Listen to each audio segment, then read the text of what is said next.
지난 한 주간도 또 하나님이 은혜 주셔서 삶의 현장 속에서 여러분 수고 많으셨습니다. 주일 아침에 예배 자리에 나오셨는데 또 주님 만나는 은혜가 있고 또 우리에게 큰 위로와 또 능력으로 또 가득 넘치시기를 주님의 이름으로 기원합니다.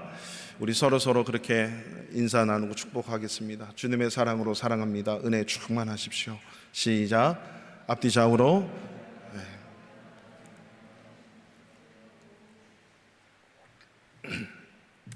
마스크를 벗고 나면 저분이 나에게 하는 얘기인지 그냥 우물쭈물하는 얘기인지 분명히 알게 될 거예요. 그렇죠?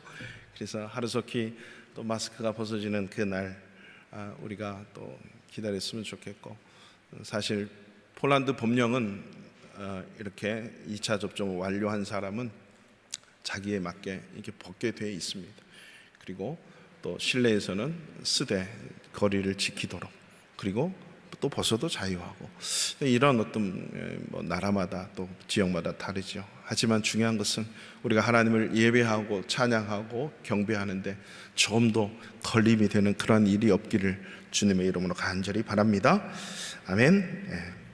죄인된 우리를 하나님께서 부르셔서 우리에게 믿음 주시고 영생 주셔서 하나님의 성도로, 하나님의 자녀로 이 땅을 살아가게 하시는 하나님은요, 우리가 이 땅에서 행복하게 살아가기를 원하세요. 그래서 그때마다 도우시고 힘주시고 그리고 철저하게 인도하시겠다 약속하신 그 말씀, 여러분 우리 믿습니다. 그 하나님은 우리가 이 땅에 그저 그렇게 살아가기는 존재로 만들어 두시던가 내버려 두지 않았다는 사실, 이 약속 믿으시고 지난 시간 우리가 말씀을 받던 것처럼 너의 행복을 위해서 주어진 이 귀한 말씀과 또 하나님의 인도하심을 맛보고 경험할 수 있는 저와 여러분 되기를 주님의 이름으로 축원합니다. 그런데 이렇게 믿음 생활하고 신앙 생활할 때 우리를 무너뜨리는 것들이 너무나도 많이 있습니다. 이것을 또 알아야 돼요. 하나님을 알고 저거를 알아야 되는 거죠. 나를 알고, 그래야 우리는 신앙생활, 믿음 생활에 승리할 수 있습니다. 그 많은 것들 중에 두 가지, 오늘 제목을 보시면 아시겠죠. 두려움과 염려라고 하는 겁니다. 사실 우리가 그 믿음과 신앙의 강력함은요, 인생에 쏟아나는 그런 두려움과 염려를 이기는 거예요. 근데 이것을 이기지 못하면요, 죄송하지만 믿음 생활에도 이게 믿음 생활인지 크리스찬인지 예수 믿는 사람인지 그냥 종교를 갖고 있는 사람인지 분간을 못해요. 그래서 우리는 이 두 가지 내용을 반드시 알고 이것을 이기고 승리해야 된다라고 하는 거죠. 오늘 이 두 가지 내용을 살펴보기를 원합니다. 첫 번째는 두려움을 이기는 믿음, 두려움을 이기는 삶이라고 하는 겁니다. 여러분, 두려움이 뭡니까? 두려움은 내가 가장 크게 보는 것, 여러분 삶에 있어서 가장 크게 생각하는 것이 무엇이에요? 사실 그것이 두려움의 대상입니다. 왜냐하면 그것을 잃어버리면 두려움이 확 오거든요. 돈을 크게 보면요, 돈을 잃어버리면 두려움이 쌓여요. 점점 내 경제 형편이 떨어진다고 생각해 보세요. 염려, 근심, 걱정 확 떨어지면 두려움이 확 오는 거죠. 건강을 크게 보는 사람은 질병이 조금이라도 있으면, 건강 잃어버리면 두려워지는 거예요. 사람들의 평판을 아주 중요하게 여기고 크게 보는 사람이 있어요. 다른 사람의 눈을 의식하는 거죠. 사람들이 나에 대해서 뭐라 그러나, 사람들이 뭐라 그럴까, 여기에 두려움에 쌓이는 거죠. 반면에 하나님이 엄청 크게 보이면 하나님을 두려워해요. 왜요? 그분이 없어지면 큰일 나거든요. 아니, 내가 떨어져 나갈까 봐. 그래서 두려워한다는 것은 내가 무엇을 가장 크게 보고 있느냐라고 하는 거죠. 내가 뭘 중요하게 생각하는가, 우리가 뭘 두려워하는가에 따라서 우리는 그 신앙의 대상이 확 잡히는 거죠. 사실 그걸 믿고 있는 거예요. 오늘 4절 5절 말씀 우리 한번 보실래요? 4절 5절 다 같이, 우리 4절 5절 다 같이 읽습니다. 시작. 내가 내 친구 너희에게 말하노니 몸을 죽이고 그 후에는 능히 더 못하는 자들을 두려워하지 말라. 마땅히 두려워할 자를 내가 너희에게 보이리니 곧 죽인 후에 또한 지옥에 던져 넣는 권세 있는 그를 두려워하라. 내가 참으로 너희에게 이르노니 그를 두려워하라. 지금 누구를 두려워하라는 거죠? 하나님을 두려워하라는 거예요. 하나님을 두려워해야 나머지 그 무엇들은 두렵지 않다라고 하는 거죠. 1절에서 우리 3절까지의 하나님의 말씀을 보면 수만 명이 빼곡하게 모이는 그때에 제자들에게 먼저 주님이 말씀하시는 거예요. 바리새인의 외식을 조심하라. 이 외식이라고 하는 것은 외적인 모양이거든요. 사람에게 잘 보이는 거예요. 사실 종교 지도자들이 그 당시에 사람들에게 잘 보이기 위해서, 그럼 쉽게 생각하세요. 목사가 사람 잘 보이기 위해서 이래저래 모든 걸 사람 잘 보기 위해서 목회를 한다고 생각해 보세요. 김성수 목사가 그랬단 말이에요, 그 당시에. 그래서 사람 보이기 위해 기도하고, 사람 보이기 위해 헌금하고, 사람 보이기 위해서 신앙생활하고, 뭔가 수술을 달고, 이렇게 거리로 돌아다니면서 좋은 옷을 입고, 왜? 사람 보기 위해서. 그런 바리새인들의 외식, 사람 잘 보이려고 하는 그것을 조심하래요. 왜냐하면 그들은요, 평판을 두려워하기 때문이에요, 사람들. 그런데 하나님을 두려워하는 사람은 사람 인식 안 해요. 무시하는 게 아니라 하나님이 두렵기 때문에 하나님이 창조하신 그 사람을 너무 사랑하고 존중하는 거예요. 이게 하나님을 두려워하는 것으로 나타나게 되는 거죠. 그러니까 지금 그를 두려워하라. 여기서 참으로 내가 너에게 이르노니 그를 두려워하고 그를 두려워해라. 하나님을 두려워하고 하나님을 철저하게 두려워하라 라고 하는 것입니다. 그렇다면 어떻게 하나님을 두려워하는 거예요? 하나님을 두려워하는 게 뭘까요? 주님이 바로 말씀하시는 거죠. 하나님을 시인하는 거예요. 그 시인의 반대는 뭐죠? 부인하는 거죠. 하나님만을 두려워하는 사람은 하나님만을 시인하게 돼 있어요. 하나님을 두려워하지 않는 사람은요, 하나님을 부인해요. 엉뚱한 것을 시인하고 다니는 거죠. 그렇기 때문에 두려움을 이기는 힘은요, 예수 그리스도를 계속 시인하고 인정하는 인생이다라고 하는 거죠. 8절 9절 두 절 말씀 다 같이 읽겠습니다. 시작. 내가 또한 너희에게 말하노니 누구든지 사람 앞에서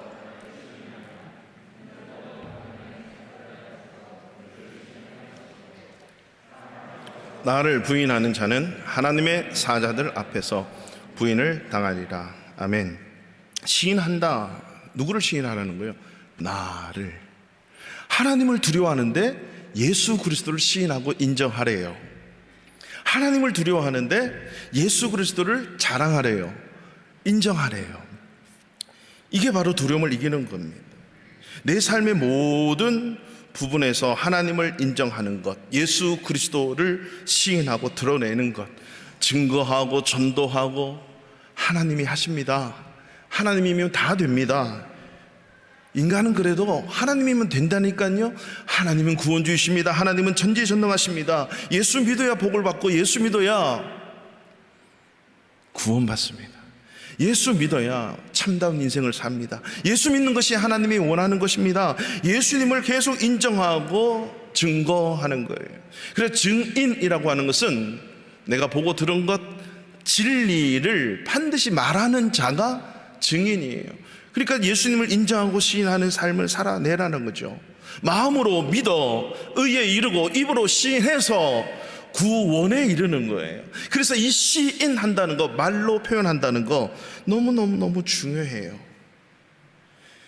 여러분, 일제시대 주기철 목사님 혹시 다 잘 아시죠? 평양 상전연교회 담임 목사님으로 목회하셨는데, 연세대학교를, 지금의 연세대학교죠, 연희전문학교 졸업하시고 이제 신학 공부를 하셔서 목사님의 평생의 삶을 드리는 거예요.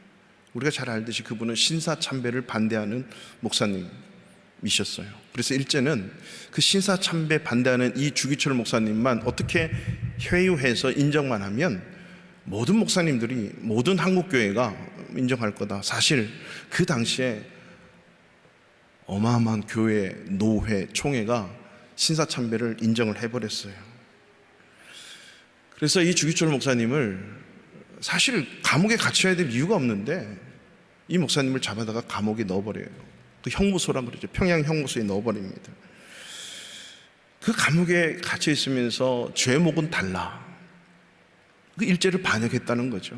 고문하고 채찍가하고 협박하고 회유하고 감옥에 넣어놓고, 어떨 때는 막 굶주려가지고 배가 너무 고프니까 이 목사님을 뒤로 포승을 묶어가지고요, 방 안에 딱 들어오는데 그 앞에 엄청난 큰 상에 온갖 먹을 거 주목사님이 좋아하는 먹을 것이 쫙 차려져 있어요.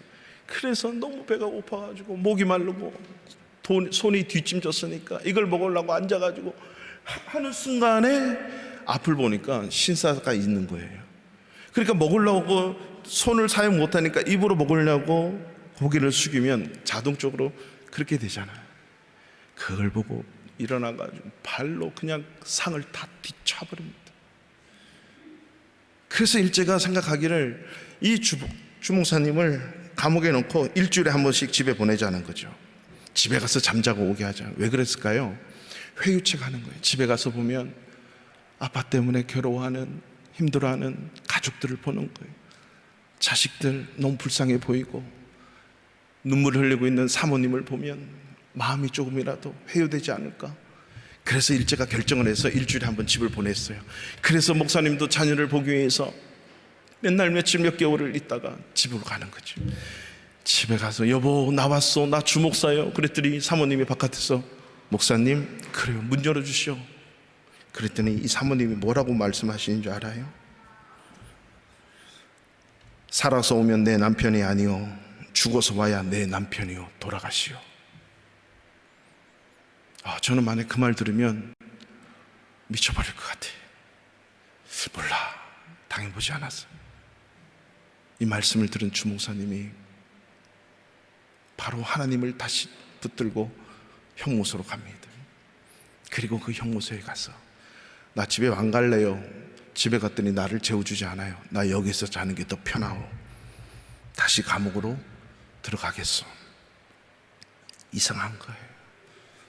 주목사님에게 한마디 말만 하면 돼요. 나 신사참배 오케이, 신사참배 인정. 이 6글자만 말하면 이 주목사님이 더 이상 그런 핍박과 고문과 굶주림과 채찍에 맞지 않아도 되는 거예요. 근데 그거 한마디를 지키기 위해서 숱하게 고문하는 거죠. 그래서 이 목사님이 한마디만 하면 풀려날 수 있는데 그거 한마디 안 하고 그 하나님 시인하고 예수 그리스도 인정하기 위해서 그걸 참아내는 거예요. 그래서 목사님이 마지막 설교 중에 일사각오라고 하는 설교집이 있는데, 그건 뭐 제목은 일사각오는 아니고, 그 마지막 설교 말씀에 목사님이 모든 성도님한테 간절히 자기 기도 제목을 부탁합니다. 그리고 이 목사님이 해방되기 한 10개월 전에 9개월 전에 감옥에서 순교하거든요. 그래서 조금만 참았으면, 일제가 죽이지 않았으면 해방을 보셨을 텐데, 그게 뭐냐면 두 번째 대지에서 장기간의 고난에 견딜 수 있는 힘을 달라고 기도를 요청하는 거예요. 그냥 고문당하고 짧게 고문당하고 딱 순교하면 너무 깨끗한데, 견딜 수 없는 그 고문과 가학과 핍박과 그 회유책, 이게 1개월, 2개월, 10개월, 몇 년을 가게 되는 거죠. 그 장기적인 고난 앞에 다 무너지더라고 하는 거죠. 근데 어떻게 그 장기적인 고난을 이겼을까? 아파도 힘들어도 고통스러워도 하나님을 두려워하는 거예요. 예수님이 더 두려워요. 예수님이 나의 구원주시고 예수님이 이 세상에 이런 악한 것들을 하나님이 반드시 심판하실 거예요. 하나님을 인정하고 하나님을 시인하고, 그러면서 현재의 고난은 장차 나에게 나타날 영광과 척히 비교할 수 없다. 십자가의 승리, 십자가의 나 위에 나 생명 하나 구하시려고 달리신 그 십자가에서 오래 참으신 그 주님을 기억하고 그 주님을 붙들고 생각하고 바라볼 수 있게 해 주십시오. 이게 마지막 기도 제목이었어요. 그렇게 예수님을 자꾸 시인하고 인정하다 보니 결국 마지막 순교의 잔을 마시게 된 거죠. 이것이 주기철 목사님의 신앙 고백이었습니다. 우리도요, 인생을 살아가면서 많은 인간관계 속에서 두려움이 다가올 때 두려움을 회피하지 마십시오. 오히려 예수 그리스도를 인정하십시오. 하나님이 하시면 됩니다. 예수님은 살아계십니다. 예수님이 만들 수 있습니다. 하나님이 하시면 됩니다. 우리는 못하고 그분은 그렇지만 하나님이 하시면 됩니다. 하나님은 다 됩니다. 하나님은 전지전능하십니다 라는 이런 믿음의 고백이 있기를 주님의 이름으로 축원합니다. 걱정되죠. 그 걱정되는 것은 또 이후에 내가 그렇게 결단하고 주님을 따랐는데 그 후에 또 걱정되는 게 또 다가와요. 그래서 믿음이라고 하는 건요, 그 다음을 걱정하지 않는 것이 믿음이에요. 그 다음, 예를 들면 베드로가 주님 저도 물 위를 걷게 해주세요. 넘어와. 배를 넘어서 물 위에 딱 떴는데 빠지지 않아요. 물 위를 첨펑 걸어요. 대단한 믿음이잖아요. 그러나 그렇게 커 보였던 주님의 음성과 주님이 그 세게 불어치는 풍랑이 더 커 보이는 그 순간 베드로는 빠지고 맙니다. 처음에는 주님이 크게 보여서 주님을 선택하고 달려갔는데 풍랑치는 그 환경의 이전에 더 커 보이는 거죠. 주님이 안 보이는 거예요. 주님이 들리지 않는 거예요. 빠지게 되는 거예요. 이게 계속적으로 반복됩니다. 지금 이 순간에 예수님을 시인하고 고백하고 했는데 그 다음을 여전히 걱정하고 염려하지 않는 것, 이게 믿음이라고 하는 거예요. 어떻게 살아가야 될지를 하나님께 맡기는 거예요. 그 다음도 지금 순종하면 그 다음도 반드시 하나님이 이끌어 주신다는 믿음, 이게 진짜 믿음이거든요. 창세기 12장에 하나님께서 아브라함을 부르실 때 내 친척분 또 아비 집을 떠나라, 내가 지시할 땅으로 가라 라고 한 거죠. 근데 이 아브라함은 갈 바를 알지 못하고 간 거예요. 주님 그 한 분 붙들고, 우리는 어디 가야 되죠, 왜 가야 되죠, 그거 하면 뭐 하는데 막 계산하잖아요. 믿음은 그게 아니라고 하는 거예요. 주님을 믿는다면 그 믿음은 주님이 말씀하셨기 때문에 그 주님 붙들고 가는 거예요. 이게 믿음이에요. 왜냐하면 주님이 이끌어 주신다라고 하는 거죠. 그 다음을 염려하지 않아요. 창세기 22장에 가서도 이삭을 바치래요. 그러면 그 이삭을 바치면 그 다음에 어떡하려고? 근데 아브라함은 이삭 바쳐도 아들 없어도 no problem, 괜찮다. 이후에 염려하지 않아요. 그래서 로마서에 어떻게 기록하냐면 아브라함은 그렇게 바치고 하나님이 다시 살릴 줄을 믿었다, 이렇게 얘기해요. 하나님을 믿는 거예요. 그러니까 염려가 없는 거죠. 아브라함이 얼마나 염려하고 두렵고 의기소침하고 자기 아내를 갖다가 누이라고 속이고 얼마나 정말 우리가 믿음의 눈으로 보면 째째하고 그렇잖아요. 남자가 죽으면 죽었지 어떻게 자기 와이프를 갖다가 자기 누이라고 이러면 남편 버려야 돼요. 진짜 그런 남편이었어요. 근데 하나님을 알고 하나님을 경험하고 하나님을 붙들고 한 걸음 한 걸음 나아가면서 하나님을 경험하다 보니 그 다음 일이 염려가 되지 않는 거예요.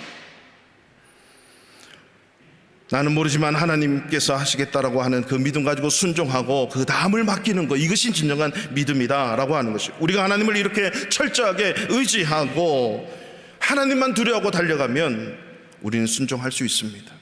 그리고 지금 예수 그리스도를 시인하고 고백하고 인정하며 달려갈 수 있는 거죠. 이렇게 주님을 시인하지 못하고 인정하지 못하는 이유는 그 다음은 어떻게 해야 되지라고 하는 두려움이 있기 때문이에요. 하나님께서 반드시 지금 이대로 이끄실 걸 다음 단계에서도 철저하게 이끄실 거야 라고 하는 이 믿음만이 두려움을 이길 수 있다라고 하는 것입니다. 사랑하는 성도 여러분, 우리 바르샤바 하나님교회 모든 성도님들은 어느 길을 가시고 어떤 장소에 서 있든지 이런 하나님만을 두려워하고 하나님을 고백하고 주님을 시인하는 믿음으로 말미암아 두려움을 이기시기를 주님의 이름으로 축원합니다. 둘째는 염려에 관한 말씀이에요. 염려. 우리 11절 12절 우리 말씀 보실래요? 11절 12절 다 같이 함께 합독합니다. 시작. 사람이 너희를 회당이나 위정자나 권세 있는 자 앞에 끌고 가거든 어떻게 무엇으로 대답하며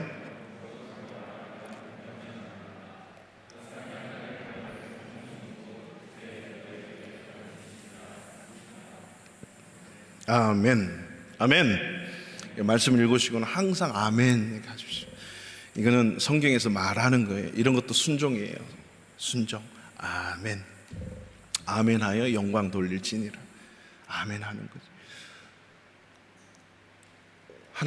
예수님께서 12제자들에게 두려움에 관해서 말씀을 하시고 오직 하나님만을 두려워하라 그렇게 강조를 하시면서 이 두려움이 어디서부터 시작되냐면 염려에서부터 시작한다는 거죠.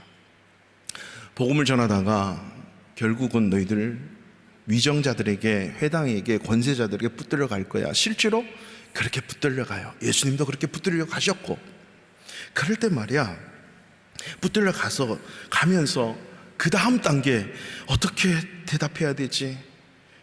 그러니까 지금 뭐 하는 거예요? 지금 이렇게 복음을 전가하다가 법정 앞에 가면 앞으로 나의 신변은 어떻게 될까? 내가 감옥에 갈까? 어떻게 고문을 당할까?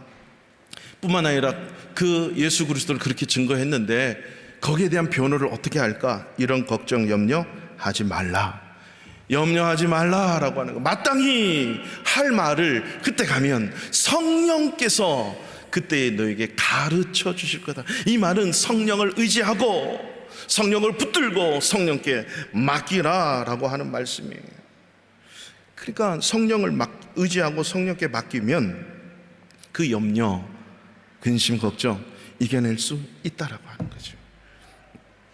근데 이런 염려, 두려움을 크게 12장에 쫙 말씀하신 이후에 주님은요 계속 그 13절 이후에 우리의 작은 생활의 염려까지도 다루고 계시다는 장면, 말씀 우리가 알아야 됩니다.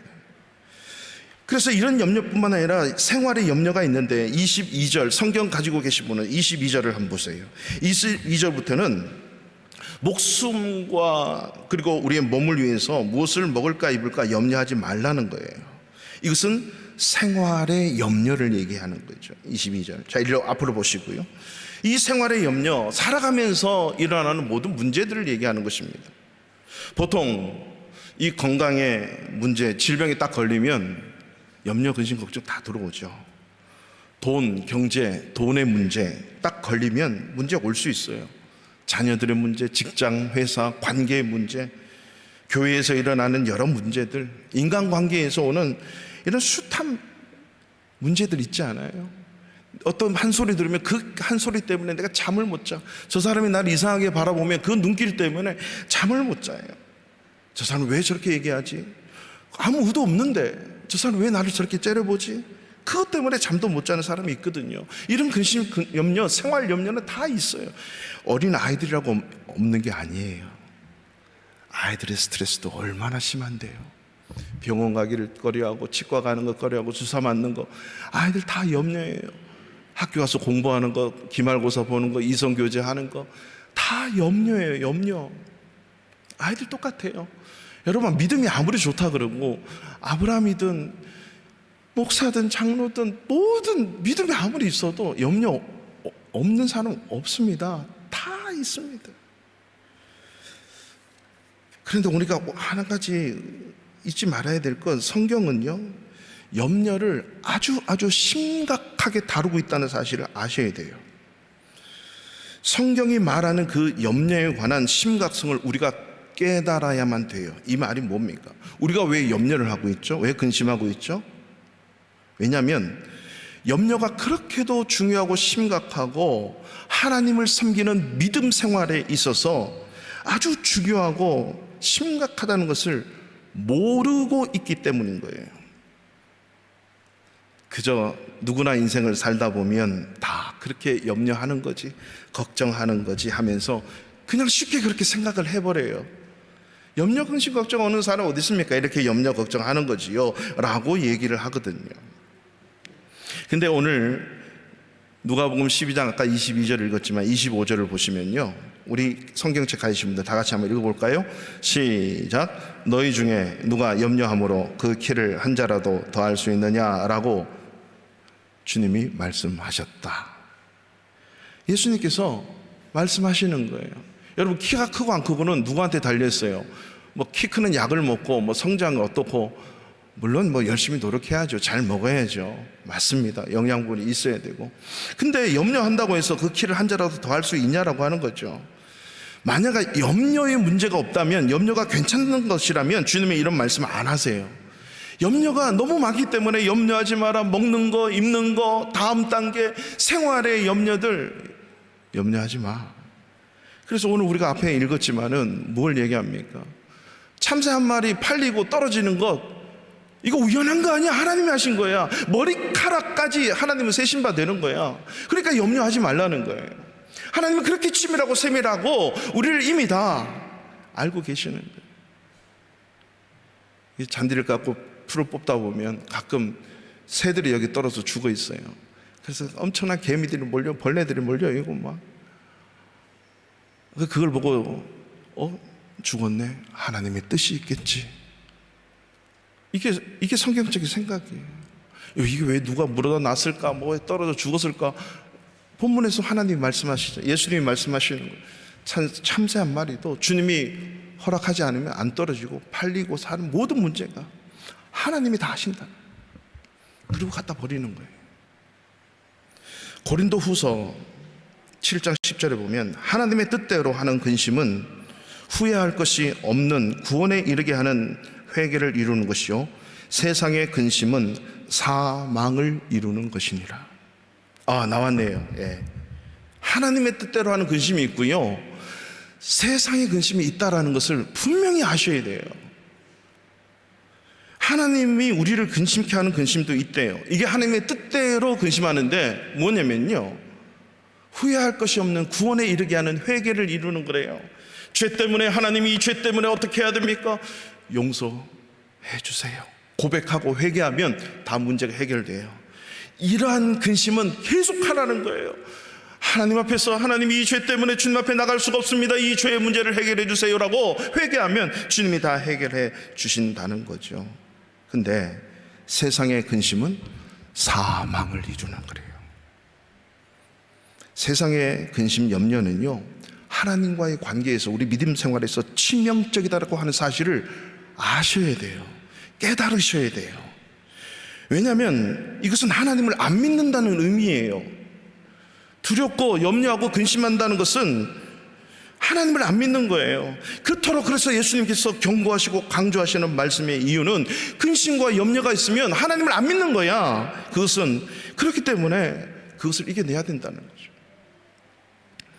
우리 안에 염려가 있으면요, 어떤 하나님의 말씀이 들려도 말씀의 열매가 맺혀지지 않는다는 사실을 아셔야 됩니다. 우리가 마음의 염려가 있는 분들은 말씀 앞에 있어도 감동과 은혜를 받아요. 저 맞는 말씀이야. 역시 좋은 말씀이야. 저 말씀이 왜 저러지? 해요. 근데 내 안에 염려와 걱정의 문제가 해결이 안 되면, 예배 끝나고 집으로 가면 다시 일어나는데 말씀에 대한 열매가 없어요. 마태복음 13장 22절에 보시면요, 가시떨기에 뿌려졌다는 것은 말씀은 드러나 세상의 염려와 재물의 유혹에 말씀이 막혀 결실을 하지 못하는 자요. 예수님이 직접 말씀하세요. 말씀이 들리는데요, 이 세상의 염려, 재물의 유혹, 생활의 염려가 가득하면 말씀을 아무리 들어도 열매가 안 맺혀요. 심각하게 들으셔야 돼요. 그러니까 예배를 늘 드려도 예배의 능력과 말씀의 열매들을 맛보지 못하는 이유가 세상의 염려 때문이에요. 두려움 때문이에요. 그 마음속에 가시덤불로 가득 차 있으면 말씀을 들어서 아멘, 할렐루야 찬양하고 경배하지만 돌아가면 말씀에 대한 열매를 맛을 못 봐요. 그 이유는 주님이 분명히 말씀하시잖아요. 세상의 염려와 재물의 유혹의 문제 때문에 그렇다. 그러니까 생활에 염려가 가득 차서 말씀이 떨어져도 역사되지 않고 말씀의 열매가 없다면 얼마나 예수 믿는 사람으로서 얼마나 고통스럽고 괴로운 일일까요? 이 심각성을 우리는 모르고 그냥 살아가는 거죠. 우리 마음에 근심과 걱정이 또 가득 차게 되면요, 하나님의 나라를 위해서 헌신할 수 없어요. 주의 일에 헌신이 안 돼요. 왜냐하면 생활의 염려 때문에 하나님의 나라를 위해 살 수 있는 여유가 없어요. 왜냐하면 내일이 더 중요하거든요. 이게 더 급하거든요. 이 문제를 해결해야 되거든요. 예를 들면 하나님께서 복을 주시려고 이 주일에 복 주어 이렇게 말씀하셨거든요. 그래서 복 주시려고 예배를 통해서 씨를 심게 하세요. 열심으로 씨를 심게 하세요.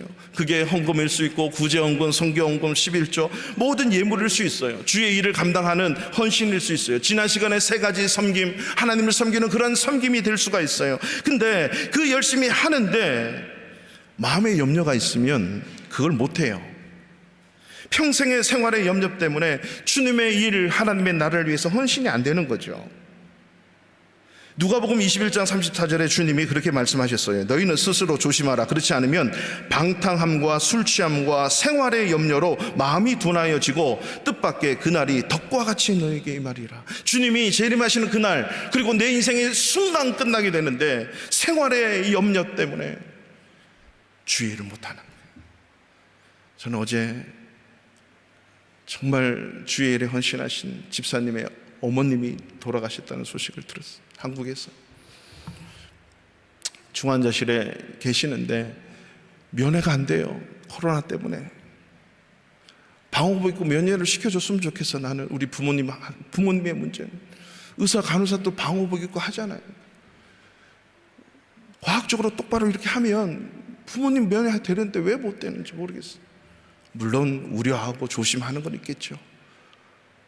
7월 1일 날 입원을 하셔서 딱 30일 동안 엄마 얼굴 한 번도 못 보고 중환자실이 멀리 중환자실 이름만 보고 돌아가셨어요. 그분은 평생 주의 일을 위해서 헌신하신 분. 그렇다고 그분이 염려가 없는 건 또 아니에요. 생활의 염려 때문에 주님이 언제 오실지, 내 인생이 내일 끝나는데 다 낫는다고 얘기했어요. 치료하면 돼요. 갑자기 염증 수치가 높아지더니 그냥 사망하신 거예요. 우리 인생이 어떨지 몰라요. 근데 이 염려 때문에 주의 일을 못하는 거예요. 두렵죠. 주님 오실 때가 됐고 내 생애가 끝나는데도 생활에 염려, 먹고 사는 문제로 주님의 오심과는 상관없이 살아요. 여러분, 술 취함과 방탕함과 생활의 염려로 오늘 여기 오신 분은 술 취하신 분 없고 방탕한 사람은 안 오셨어요. 그죠? 근데 누구나가 다 생활의 염려는 갖고 있다는 거죠. 그래서 생활의 염려는요, 너무나도 우리에게 치명적이기 때문에 우리가 이 염려는 주님 앞에 나가는데 반드시 제거해야 되고 이겨야 되는 문제다라고 하는 사실을 진실로 심각하게 깨달으셔야 돼요. 그래, 이것과 싸우셔야 돼요. 그래서 생활의 염려는 우리의 믿음을 죽이는 마귀로 하여금 틈을 타게 한다. 세상의 염려는 사망에 이른다 그랬잖아요. 베드로전서 5장 7절 9절 있나요? 보시면 이렇게 얘기합니다. 다 같이 읽어보겠습니다. 스크린을 보시고 시작. 너희 염려를 다 주께 맡기라. 이는 그가 너희를 돌보심이라.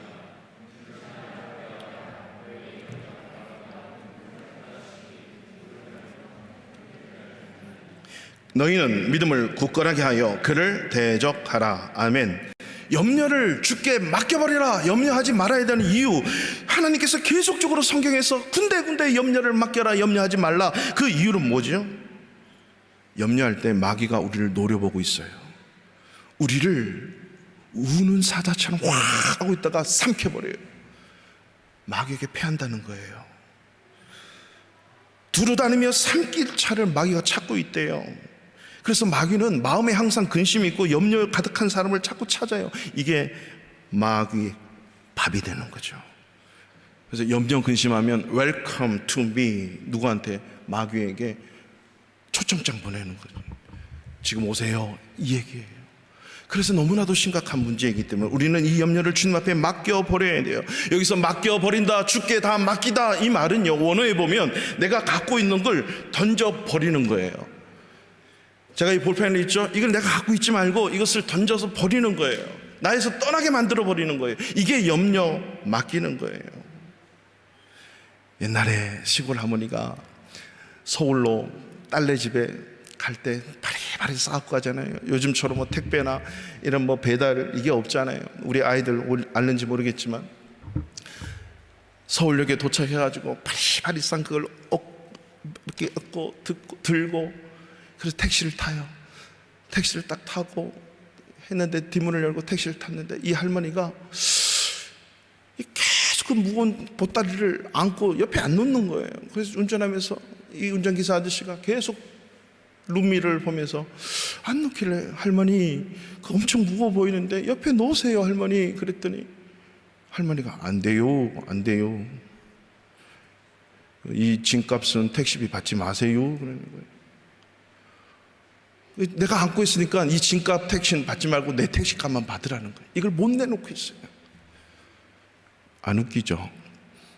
우리가 예수 믿고 예수 안에 살면서 모든 염려 맡기라 그랬는데, 예수 안에 살고 예수 믿고 살면서 모든 염려 근심 걱정을 내가 껴안고 주님 앞에 몸 맡기고 사는 거예요. 주님이 전지전능하시고 말씀에 능력이 있고 기도가 능력이 있다는 사실을 알고 믿으면서도 이 할머니처럼 여전히 주님 앞에 못 맡기는, 못 내려놓는 이 모습. 수고하고 무거운 짐진 자들아 다 내게로 와라, 내 앞에 내려놓으라. 그러면 그것을 어떻게 쉽게 메고 쉽게 여길 수 있는지 내가 가르쳐 줄게. 내 짐은 가볍고 내 멍에는 쉽거든. 이걸 알면서도 주님 앞에 못 맡기는 거예요. 여전히 내가 이것을 한번 알아보겠다고 여전히 안고 있는 거예요. 한국에 가시면 꼭 가시는 곳이 많이 있잖아요. 찜질방, 그 다음에 목욕탕, 이런 데는 가세요. 거기 가면 성경처럼 아주 중요한 구절이 카운터 뒤에 붙어 있어요. 주인에게 맡기지 아니하는 귀중품은 절대 책임 못 집니다. 여러분, 이 성경 구절 아니에요? 우리의 중요한 모든 문제들을 주님 앞에 맡기래요. 주인한테 맡겨야 그걸 책임져 주는 거예요. 맡기지 않고 자기가 갖고 있다가 가져가 버리면, 저도 예전에 한번 주인한테 맡기면 안 되겠지 해가지고 지갑을 갖고 갔다가 지갑 안에 있는 돈만 다 빼갔더니, 카드하고 돈만, 지갑은 그대로 있고, 이것을 나중에 아는 거죠.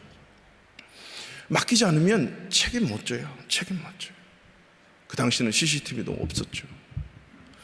우리의 믿음이 그런 거예요. 할머니처럼 안고 있고 내려놓지 못하고 그 염려를 못 맡기고 못 내려놓고 맡기지 못하는 이러한 모습들. 그러니까 말씀을 들어도 결실이 없고 열매를 못 보고 그 하나님의 능력과 권능과 기적을 맛보지 못하고 살아가는 크리스찬으로 살아가는 거예요.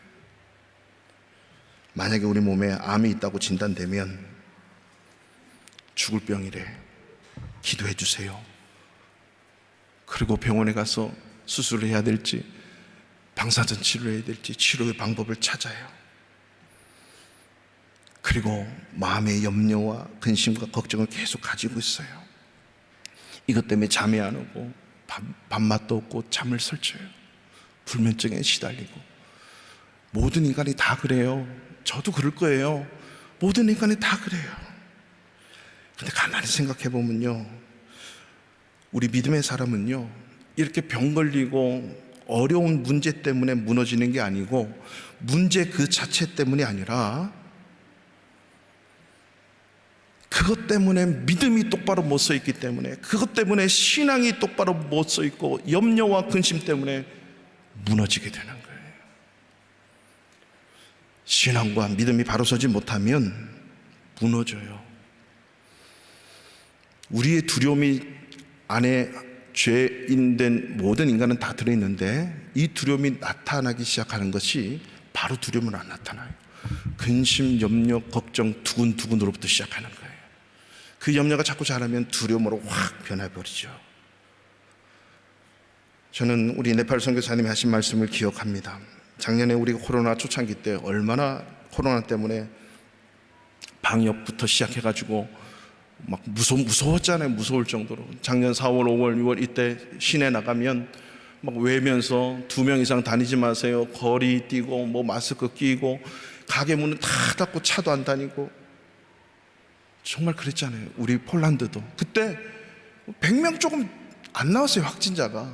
근데도 막 그때만큼 지금 방역 안 하잖아요. 우리 네팔 선교사님이요, 그 카트만두 한 지역에도 마찬가지였대요. 그때 초창기 때 코로나19 때문에 죽은 사람이 14명이었대요. 근데요, 그것 때문에 한 2, 3개월을 모든 가게의 문을 닫고 일을 못하게 만든 거예요. 그랬더니 하루 벌어 하루 먹고 사는 사람이 정말 많거든요. 아니 거의 다예요. 하루 벌어 하루 못 먹으면 가족이 굶어 죽는 거예요. 자녀들이 죽어요. 갓난아기는 엄마 젖이 안 나오고 죽어버려요. 이게 없어요. 그쪽은. 근데 그것 때문에, 생활고 때문에, 염려와 근심 때문에 죽은 사람, 자살한 사람이 몇 명인 줄 아세요? 870명이 넘는데 네팔 선교사님이 가슴을 치면서 도와달라고. 코로나19 때문에 죽는 사람은 14명인데 그것 때문에 고민과 근심과 염려, 근심, 걱정, 두려움 때문에 자기 목숨을 끊어버려요. 여러분, 제가 말씀드렸잖아요. 자살은 죽음에 대한 두려움 때문에 자기가 먼저 포기하는 거예요. 그 두려움을 이기려고 하다가 이기지 못하고 자기를 끊어버리는 거예요. 왜? 죽음이 두려우니까. 그것이 근심, 걱정, 염려부터 시작되는 것입니다. 코로나19 질병 때문에 죽는 것이 아니라 그것 때문에 발생하는 고통과 염려와 그것 때문에 자살한 사람의 숫자가 많은 거예요. 그래서 우리는 염려를 묵상하지 말고 하나님을, 예수 그리스도를 계속 묵상하고 주님을 불러야 돼요. 주님이 도와주십시오. 주님이 하십니다. 주님이 능력자십니다. 주님이 하시면 됩니다. 성경책에 보면, 시편에 보면 내가 항상 주의 말씀을, 주의 율법을 주야로 읊조린다, 이 말은요, 내 입에서 계속 고백하는 거예요. 하나님이 도우십니다. 하나님이 능력이십니다. 하나님께서 치유하십니다. 하나님만 전지전능하십니다. 이 말씀을 계속 읊조리는 거예요. 이게 생각하고 포커스 온, 오직 하나님께 고정시키고 예수 그리스도의 십자가에 고정시키고 내 눈을 떼지 않는 거예요. 이게 염려로부터 이기고 맡기는 방법이에요. 이런 주님의 말씀을 읊조리고 주님에 대한 신과 주님을 인정하는 우리의 이 말들이 살아있기를 축원합니다. 그래서 믿는 것으로 끝내지 말고 마음으로 믿어 의에 이르지만 입으로 시인해서 하나님의 세이브, 구원을 맛볼 수 있어야 돼요. 모든 문제로부터 해결받는 이 구원을 맛보는 것은 입으로 시인할 때, 이게 바로 주님에게 맡기는 거예요.